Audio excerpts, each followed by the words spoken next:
গুরু, আজকে সিনেসাইনের ডেস্কে এমন সব খবরের ফাইল এসে জমেছে যা শুনলে তোমাদের চোখ রীতিমতো কপালে উঠে যাবে। একদিকে তামিলনাড়ুতে ইয়াশের 130 কোটির মাইন্ড গেম, আর এর সাথেই থাকছে রামচরণের পেড্ডি মুভির চার্টবাস্টার গানের মেগা চমক। সবার আগে ডিরেক্টর প্রিয়দর্শনকে একটা বড় স্যালিউট, কারণ তার হাত ধরেই আমাদের ভিনটেজ অক্ষয় ব্যাক করেছে। তার আপকামিং মুভি ভূত বাংলোর নতুন গান রামজি আকে ভালা করে ইতিমধ্যে রিলিজ হয়েছে। কাকু গানের লিরিক্সটা যতটা ফানি, অক্ষয় কুমারের প্রেজেন্টেশন তার চেয়েও বেশি পাগল করা। এরকম অদ্ভুত কমেডি আর এক্সপ্রেশন শুধু অক্ষয়ের পক্ষেই সম্ভব। মিউজিকে একটু কমতি মনে হলেও কোরিওগ্রাফি আর এনার্জি দেখে একদম সেই পুরনো ভুলভুলাইয়া স্টাইলটা মনে পড়ে যাবে। বস, আমার তো মনে হচ্ছে অক্ষয়ের এই গানের এক্সপ্রেশন ধার করেই কার্তিক আরিয়ান তার বাকি ক্যারিয়ারটা আরামসে পার করে দিতে পারবে। গানটা তোমাদের কাছে কেমন লেগেছে অবশ্যই কমেন্টে জানিও।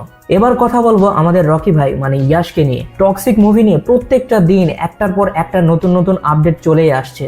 আজকের ধামাকাতে শোনা যাচ্ছে কেভিএন প্রোডাকশন তামিলনাড়ুতে চওড়া দামে টক্সিকের থিয়েট্রিক্যাল রাইটস বিক্রি করে দিয়েছে। আর এখানেই হচ্ছে ইন্টারেস্টিং বিষয়, তারা এমন একটা ডিল করেছে টক্সিক নিলেই শুধুমাত্র থালাপাতি বিজয়ের জানানায়াগান তাদেরকে দেবে। প্রডিউসারদের টার্গেট তামিলনাড়ু থেকেই টক্সিক 130 কোটির মতো তুলে আনবে। কিন্তু বস, রাস্তায় একটা বড় কাঁটা আছে। একই দিনে 100 কোটির হ্যাট্রিক দেওয়া প্রদীপ রাঙ্গানাথনের লাভ ইন্স্যুরেন্স কোম্পানি মুভিটাও রিলিজ পাচ্ছে। এখন দেখার বিষয় তামিল বক্স অফিসে আসল গেমটা কে জেতে। এবার গুরু, চলো একটু বাংলা ইন্ডাস্ট্রিতে ঝাঁপ দেওয়া যাক। শুরুতেই আসি জাহিদ জুয়েল পরিচালিত পিনিক মুভির টিজার কিন্তু বেশ করা হয়েছে। জাস্ট রক্তের একটা সিন বাদে দেশীয় প্রেক্ষাপটে ভিজুয়াল আর প্রোডাকশন বেশ পরিপাটি মনে হচ্ছে। অনেকদিন পর আলিরাজকে দেখে ভালো লাগলো, আর বুবলিকে নেগেটিভ রোলে দেখার জন্য একটা আলাদা কিউরিসিটি কাজ করছে। তবে আদর আজাদকে সাইকো কিলার হিসেবে রাইফেল হাতে যে লুকে দেখা গেল, মনে হচ্ছে স্টোরিটা বেশ ডার্ক হবে। বাকিটা আদর আজাদ সিনেমাটাকে না ডুবালেই হয়। অন্যদিকে মাল্টি স্টারার ফিল্ম বনলতা এক্সপ্রেসের প্রথম পোস্টার রিলিজ হয়েছে, কিন্তু গুরু উপন্যাসের ভাইব রাখতে গিয়ে পোস্টারটাকে এমন তৈলচিত্র বানিয়েছে যে শরীফুল রাজ আর চঞ্চল চৌধুরীকে চেনাই যাচ্ছে না। এটা দেখার পর বলতেই হচ্ছে বস, বইয়ের কাভার আর মুভির পোস্টার এক না করাই ভালো।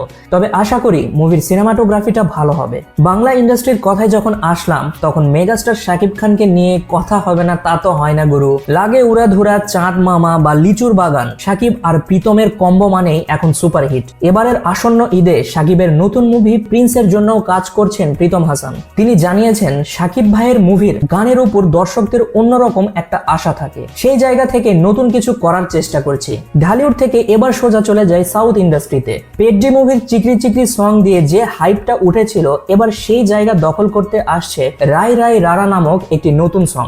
প্রায় 4 মাসের অপেক্ষার পর আগামী 2 মার্চ মুক্তি পাচ্ছে পেড্ডি মুভির দ্বিতীয় গান। একে তো এআর রহমানের মিউজিক, তার উপর রামচরণের পাগলাটে স্ক্রিন প্রেজেন্স। বুঝতেই পারছো গুরু, এই গান রিলিজ হওয়া মাত্রই চার্টবাস্টার হওয়ার বড়ই সম্ভাবনা রয়েছে। যাওয়ার আগে বস, রাজামৌলির বারাণসীর একটা খবর দিয়ে যায়। রাজামৌলি মানেই তো ভিজুয়ালের মাস্টার মাইন্ড।